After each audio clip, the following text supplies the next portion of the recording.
Créé à nouveau. Tout le monde dit créé à nouveau. En Jésus-Christ. Pour faire le bien. C'est-à-dire que Dieu a pris soin de créer les êtres humains à nouveau. Parce qu'il avait déjà créé l'être humain, hein? Mais il prend soin de créer l'être humain à nouveau en Jésus-Christ. Pourquoi? Je vais t'expliquer. Prenons le livre d'Ézéchiel, le prophète Ézéchiel. Ézéchiel 36, verset 26.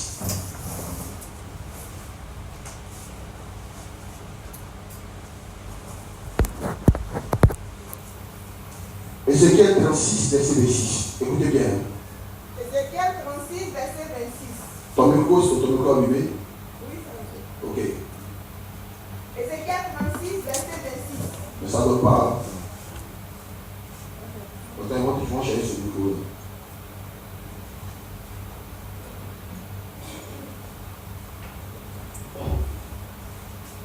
Oui, vas-y. Ézéchiel 36, verset 26. Ézéchiel 36, verset 26. Je vous donnerai un cœur nouveau. Ok. Non, tonton, non. Il faut plus chercher comme on lit. On dit, tonton, c'est Dieu qui parle. Dieu dit quoi? Je vous donnerai un cœur nouveau. Ça veut dire que, est-ce que vous, tonton, vous pas assis, il a un cœur, mais il n'a pas un cœur.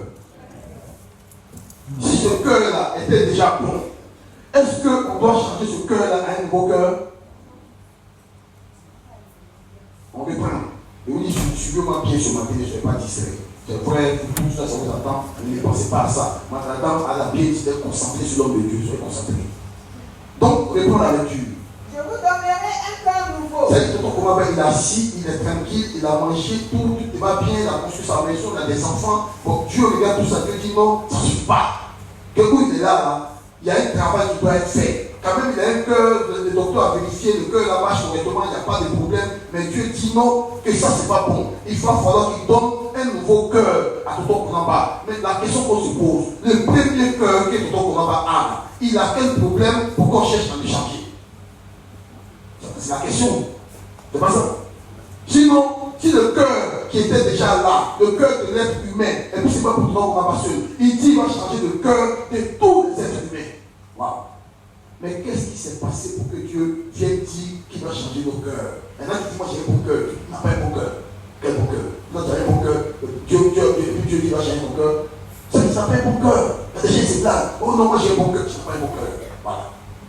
Si tu as un bon cœur, c'est que Dieu s'est trompé sur ton compte. Non, pas Dieu ne se trompe jamais. Continue la lecture. Je vous donnerai un cœur nouveau. Voilà. Et je mettrai en vous un esprit nouveau. Et je mets non, deux choses. Un cœur nouveau et un esprit nouveau. Pourquoi? Je vais vous expliquer ça. Il faut continuer dans la lecture pour une meilleure compréhension. J'ôterai de votre corps le cœur de pierre. Donc on dit j'ôterai de votre corps le cœur de pierre. C'est ça le problème de ton combat. Il y avait un cœur qui était là, mais ce cœur-là était un cœur de pierre, un cœur impénitent, un cœur qui avait fait le mal là. Forcément fait le mal. Même on peut parler, il dit ça là, c'est pas possible. Ça là, je ne peux pas laisser. Ça c'est le cœur de pierre. Lui, il ne peut pas. Il y a des choses qu'il ne peut pas laisser. Dieu dit ce cœur, il va changer ça. Le cœur qui dit que forcer doit faire le mal. Il faut qu'il change ça. S'il ne change pas ça, donc mon frère Yahou, tu ne peux pas hériter le royaume. Ah non, jamais. Mais pourquoi, assieds-toi ma soeur. Mais pourquoi? Mais on n'a pas dit que Dieu a créé l'homme à son image et à sa descendance. Mais d'où vient-il qu'un mauvais cœur venait s'installer alors qu'on dit qu'il a été créé à l'image et à la descendance de Dieu? Mais c'est parce que après les événements du jardin d'Éden, le cœur que Dieu t'avait donné a été corrompu. Désormais, ton cœur était capable de faire maintenant le bien et le mal. Tous les êtres humains sont nés. Leur première naissance leur donne la nature adamique, la nature de Adam après le péché, la nature qui consiste à faire le bien et à faire le mal. Dieu, on n'est pas content, les êtres humains s'en foutent. Nous on fait le bien et on fait le mal. Voilà. Dieu dit bon. Ton troisième degré, forcé. Mais comment quelqu'un qui est à l'image de Dieu peut dire non, lui va faire le mal? C'est comme ça qu'il dit qu'il va faire le mal. Ça seulement, il dit pour ça là, est-ce qu'on va faire là? Non, ça seulement je ne peux pas pardonner. je vais faire le mal comme ça. Dieu dit, bon, je comprends. Mais qu'est-ce qui s'est passé? Mais on dit qu'on nous cite un nouveau esprit. C'est pas ça? Quand tu as créé Adam, il a pris la poussière, c'est pas ça? Et il a soufflé dans cette poussière-là son souffle de vie. Donc ça veut dire que l'esprit de Dieu que les choses sorties de la bouche de Dieu pour rentrer dans la poussière. Mais quand l'homme a fait des péchés, quel est le constat que Dieu a fait? Dieu dit, tu es poussière, tu retourneras à la poussière. C'est-à-dire que l'esprit a foutu le camp. L'esprit de Dieu qui était en l'homme à la suite des événements du jardin d'Éden, l'Esprit Saint qui était en l'homme, qui lui permettait de faire la volonté de Dieu. Les choses apprennent que Adam qu'ils l'ont créé, il n'a pas commencé à être rebelle. Adam qu'ils l'ont créé, tout était parfait, il était soumis à Dieu, il faisait que le bien. C'est un jour qu'il allait désobéir. Et c'est quand il a désobéi que l'Esprit l'a quitté. Donc il est resté poussière. Et donc voilà la condition de l'être humain quand un être humain naît. Quand un être humain naît après la nature adamique, voilà ce qu'il est. Il est une masse de poussière avec à l'intérieur de lui un cœur mauvais. Dans cet état-là, quelqu'un peut aller au ciel dans cet état-là? C'est une question. C'est-à-dire que après les événements du jardin d'Éden, ce qu'on a constaté, l'être humain est devenu une masse de poussière avec à l'intérieur de lui un cœur mauvais. Est-ce qu'un tel homme, on peut le prendre pour le mettre au paradis? Vous commencez à comprendre. Donc ça veut dire que cet homme-là est condamné à aller à l'enfer. Tel qu'il est, si Dieu ne fait rien, tout ce dont il a droit, c'est d'aller à l'enfer. Aussi longtemps qu'il reste là, une masse d'argile avec à l'intérieur de lui un cœur mauvais, Dieu dit, tu ne peux pas hériter le royaume. C'est pour ce qu'il a dit à Nicodème dans le livre de Jean 3. C'est pas moi qui ai dit ça, c'est Dieu lui qui a dit ça. Par la bouche du Seigneur Jésus. Regardez vous-même. Jean 3, à partir du verset 1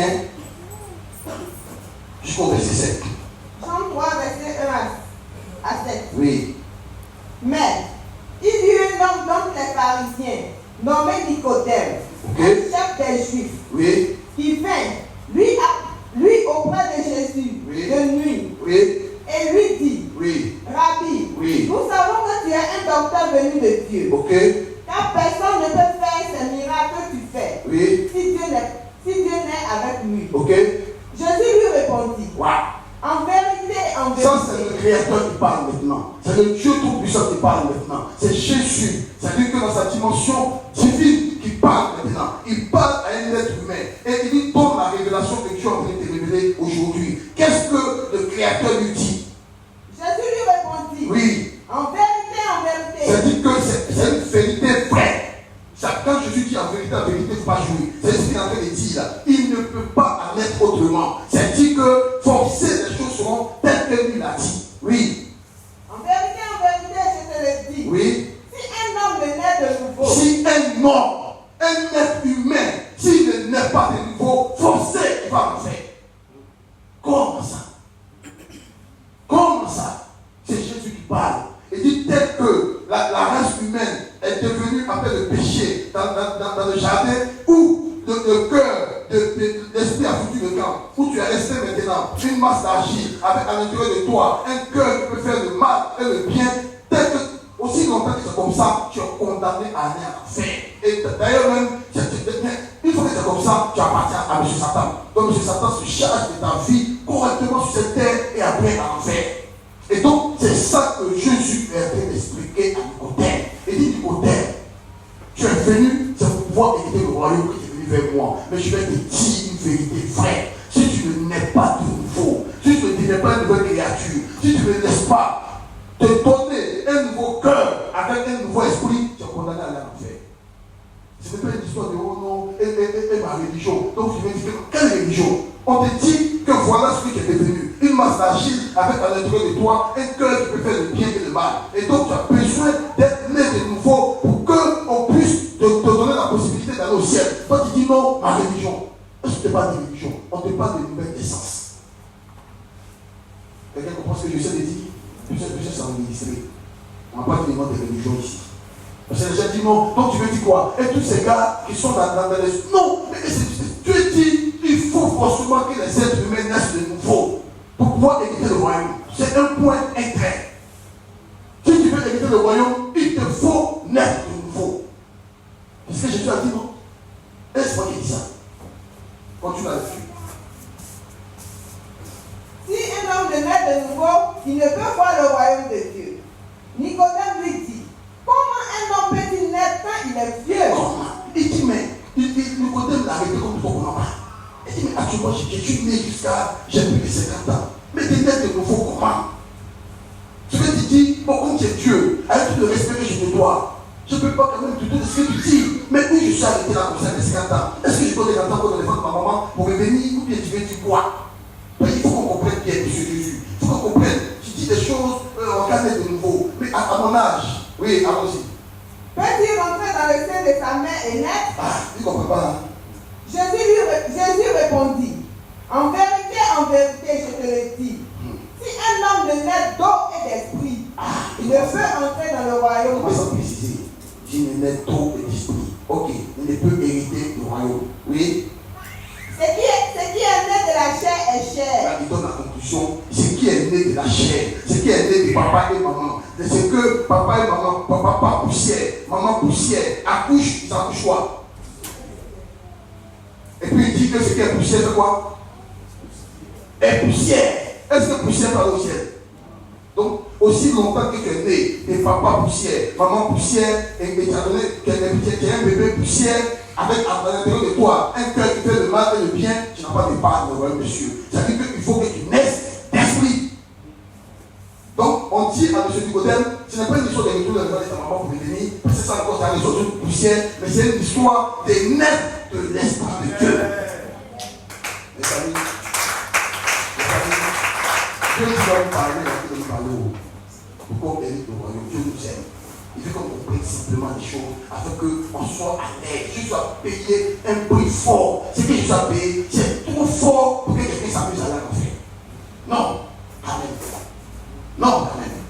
Il a payé le prix. Et tu vas voir tout ce qu'il a fait par grâce de Dieu. Et donc, il est en train de démontrer par A plus B que si c'est maman poussière, papa poussière, ils vont donner à la naissance un bébé poussière avec à l'intérieur de lui un cœur mauvais, un cœur qui dit forcé aujourd'hui à ce qu'il m'a fait, là, il va voir. Il va voir. Ça, j'ai lui dit de pas faire mal. Voilà. Donc on dit aussi longtemps que ce gars est comme ça, il ne peut pas faire. Donc il va falloir qu'il naisse d'esprit. Comment on est d'esprit? Mais c'est ça maintenant. Parce que là, tu parles, ok, on a compris. Mais comment on fait pour naître d'esprit? Mes amis, il y a le premier homme, Adam. C'est ça, non? Et puis il y a le second homme, qui est qui?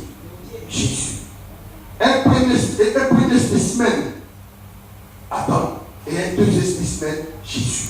Mon ami, pour naître de nouveau, il ne faut pas penser sur le mot. Personne ne peut naître de nouveau s'il ne commence pas Jésus-Christ. C'est en Jésus qu'on naît de nouveau pour devenir une autre créature. Tant que tu n'as pas encore rencontré Jésus sur ta route, ou bien tu passes à côté de Jésus maintenant, vous, toi et lui, vous n'avez pas encore fait un corps à corps. Je vais corps à corps, on va t'expliquer. Allons-y dans la vie de Bartimée et dans la vie de Marc. On dit l'histoire d'un homme qu'on appelle Bartimée. Tu vas voir comment est-ce qu'on se comporte pour être né de nouveau.